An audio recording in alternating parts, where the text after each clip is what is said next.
Hey homeschoolers, I'm Melissa Webb, former full-time classroom teacher and homeschool mom turned full-time business CEO and encourager to homeschool families everywhere. I am determined and dedicated to helping you in this journey that you're on. So if you are looking for a place to be encouraged and inspired, you have found the perfect podcast.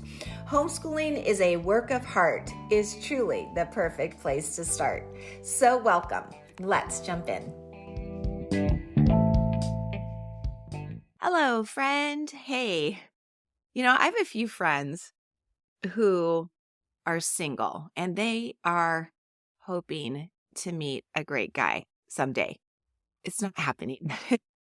They feel like finding a great guy these days is a lot like sitting at a drive-thru and staring at the menu searching for something that's actually healthy and made with real ingredients. I mean, it might be out there, but it's kind of hard to come by. Anyway, I sent a reel to a couple of these girlfriends just to make them laugh. And I thought it was very funny. It said, Madonna is 65 and her boyfriend is 27. Cher is 77. Her boyfriend is 35. So just relax. Your boyfriend isn't even born yet. I thought that was awesome. Pretty funny, right? Well, I will tell you that these friends of mine, they do live alone, but not one is a lonely person. And as a homeschool parent who you may also work alone, right? You're home alone, meaning no other adults. You're never alone. We know that.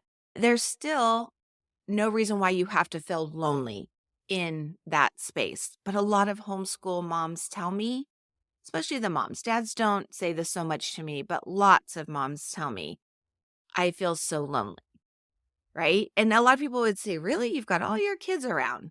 But you know what they mean. There's a feeling of loneliness when there aren't other adults that you can adult with. So there's no reason to feel lonely. And that's what is my inspiration for this week's episode. There's a big difference between alone and lonely. So let's talk about it.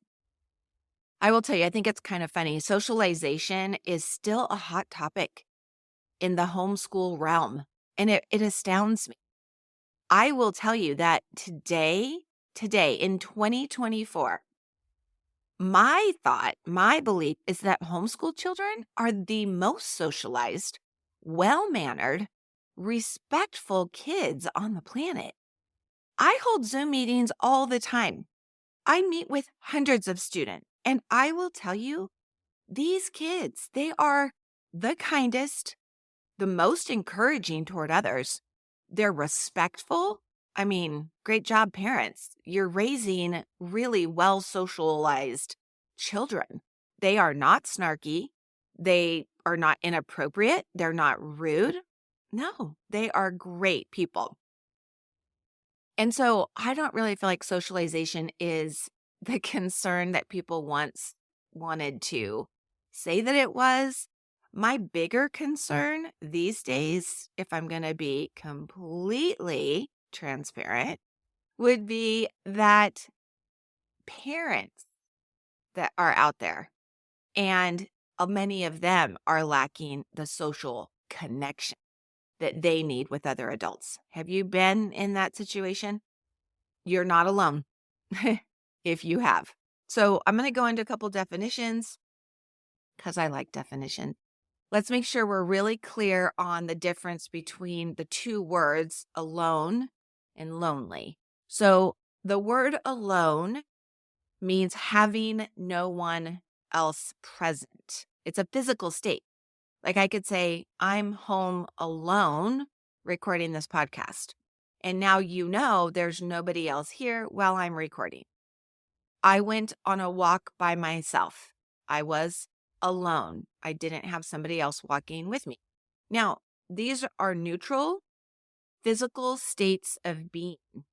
In fact, I think there are some great benefits to being alone. I have an increased ability to focus. There are less interruptions. I can be more productive. I feel more creative, often when I am alone.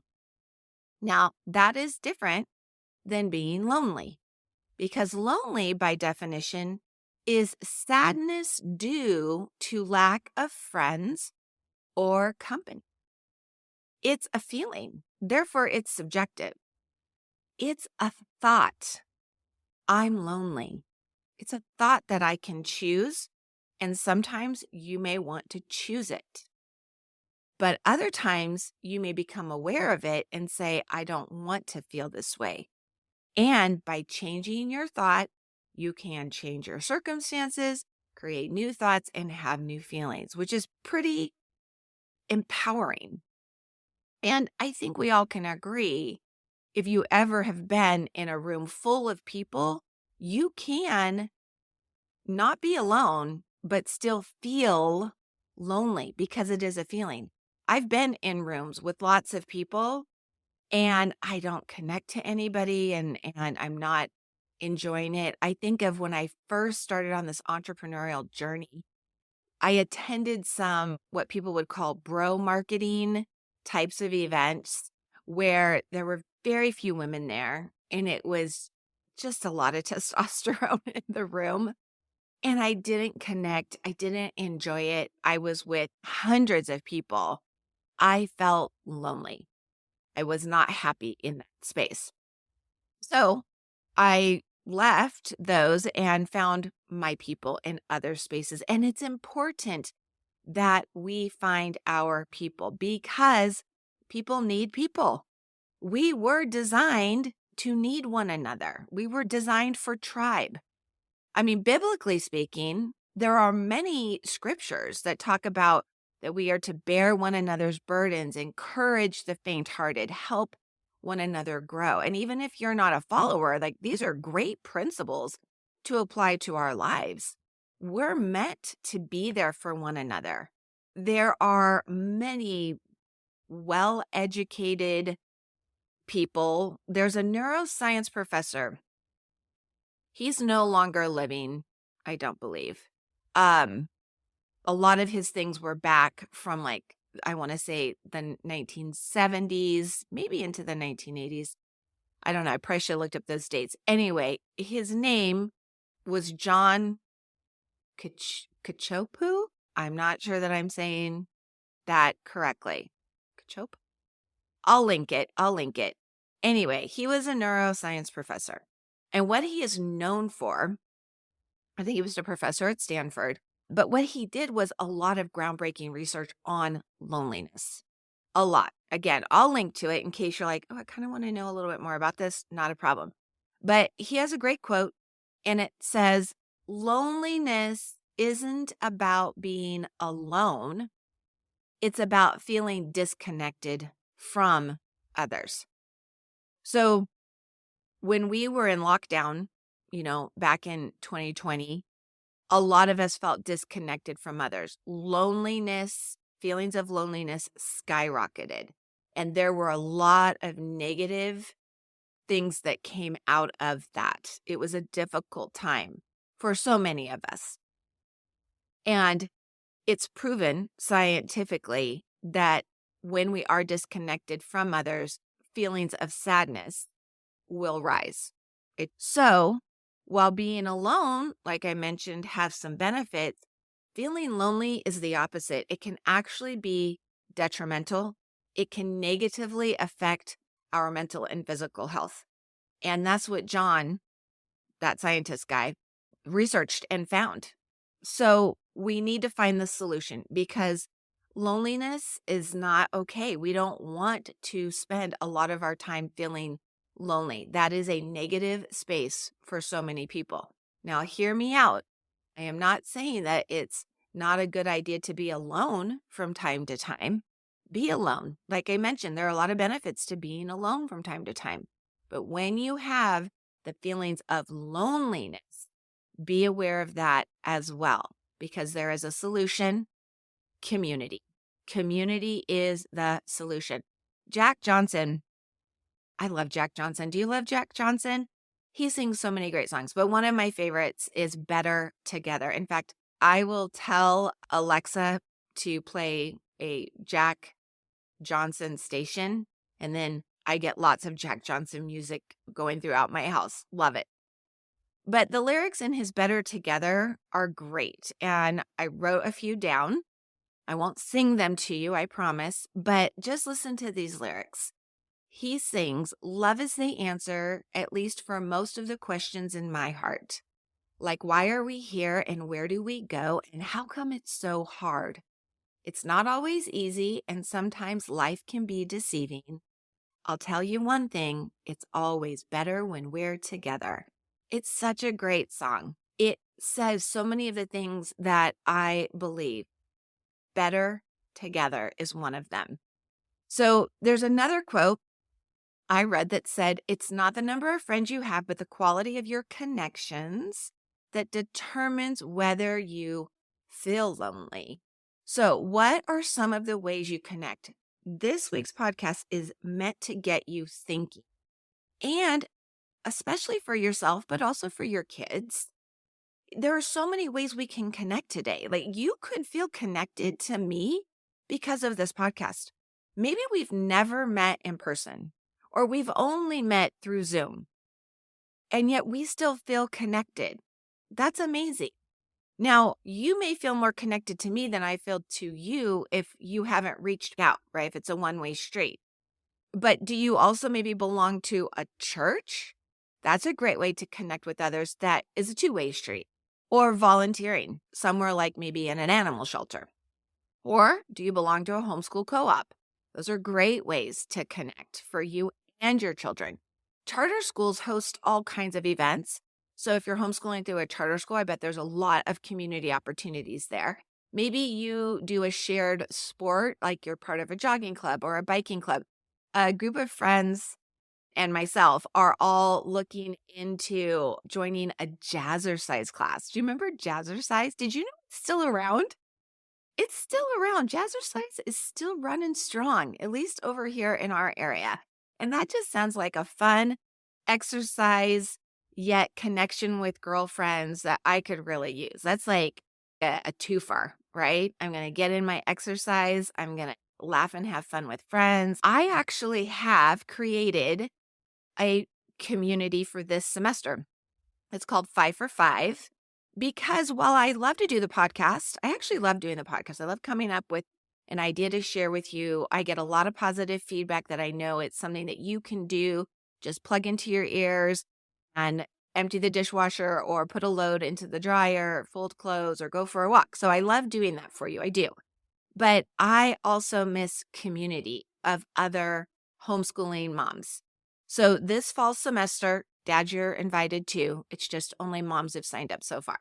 But it's going to be fun because this is how we go back and forth. We're going to meet on Zoom. You're going to pour a freshly brewed cup of hot coffee or tea. You're going to jump online with me. You're going to be a part of our Zoom community. It's a meeting that we're holding once a month. I'm going to lead it. I'll have a topic for us. And there's 5 of them this semester.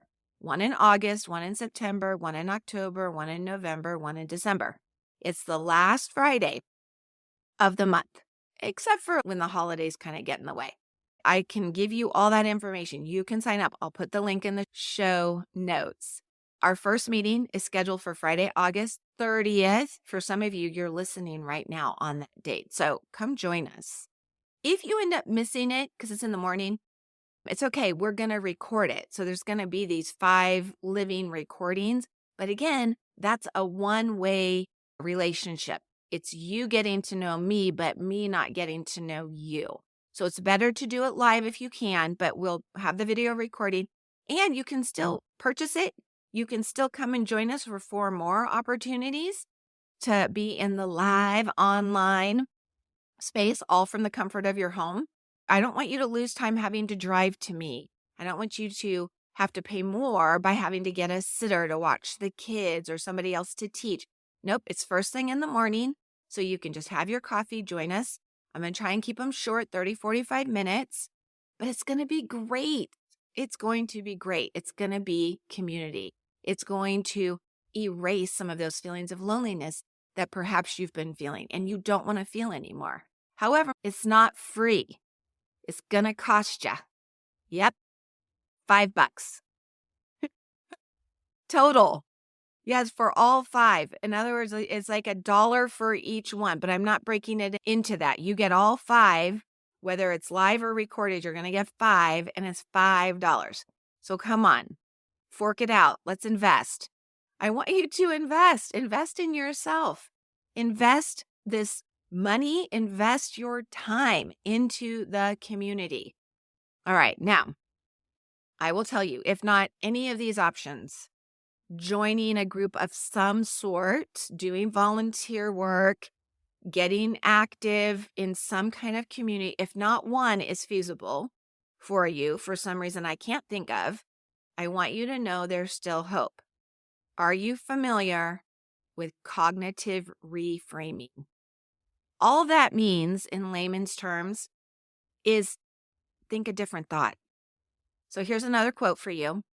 By changing how we think about our situation, we can change how we feel about it. I wish there was a way to set off fireworks after that. Right. That's amazing. By changing how we think about a situation, we can change how we feel about it. We have power. So I have some homework for you. Before I let you go, I've got some homework for you. I want you to grab a piece of paper. Sure, your journal would work great, but a loose piece of lined paper, that works great too. And I want you to draw a vertical line right down the middle of the page. On the left side, at the top of the column that you just created, I want you to write, I feel lonely when, and then on the right side, on the top of the other column, I want you to write, I don't feel lonely when. And then I want you to set a timer for 5 minutes. And you're just going to write. Either side, go back and forth, doesn't matter. You may go a whole minute without writing a word, and you're going to be tempted to stop this exercise and be like, oh, I didn't need 5 minutes, and you're going to time out on your timer. But I want you to just let the silence sit. We are not still enough these days. We're always busy. You're like, I can do this in 3 minutes. No, I actually want you to be still. It is in stillness that we have great ideas, okay? So let it go a whole minute without writing a word. Who cares? All of a sudden, 3 ideas are going to pop up. You'll be writing frantically on either side, trying to get it all in before the timer goes off. Just allow the time for the thoughts to come to the surface. Just be still and know. Then I want you to review what you wrote. And I want you to consider, are they facts or are they thoughts? There's a difference. A fact is something we would all agree with. Think of court of law. It's a fact. Facts cannot be changed. They are what they are, but thoughts can be. That's empowering. You're hoping most of what you say or think, right, what you wrote down are thoughts because those you can change. So I did this activity. I wrote down, and I'll just share a couple of things that I wrote. I feel lonely when I'm spending too many days or hours working at my computer. Even though I'm talking to people, I'm helping people get everything set up, I can start to feel very lonely. Now, is that a fact or is it a thought?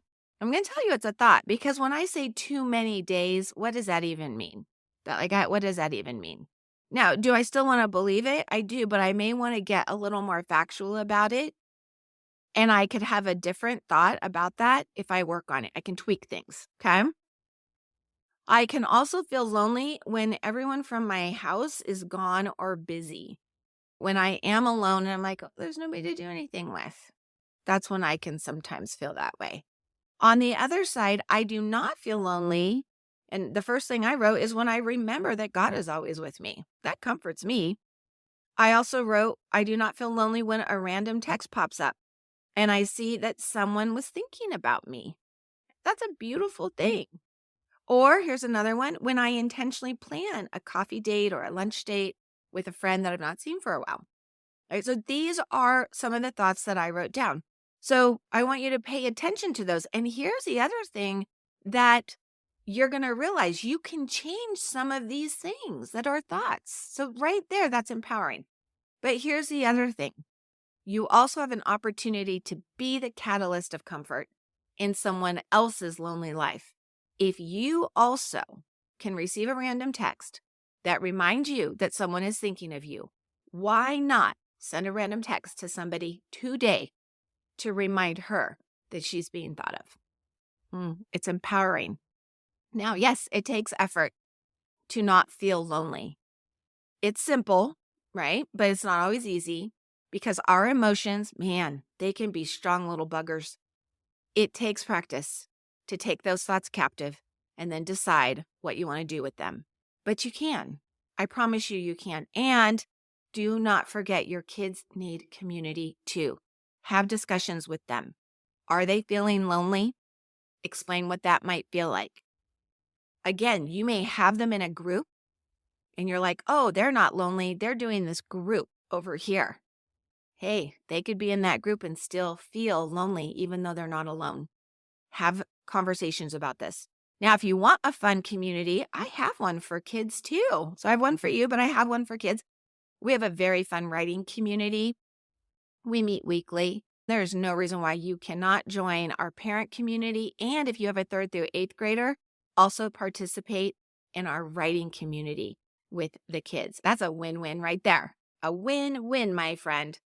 All right. I hope to see you in one of my communities. Until then, right on.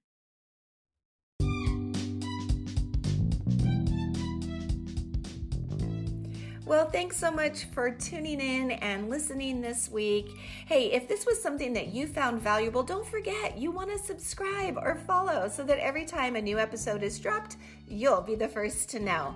And hey, before you go, if you are looking to get some of this academic writing under your belt and outsourced so that it's one less thing freeing you up to enjoy more time with your family, hey, you're going to want to head over to writeonweb.com to see what kinds of resources and materials I have available for you.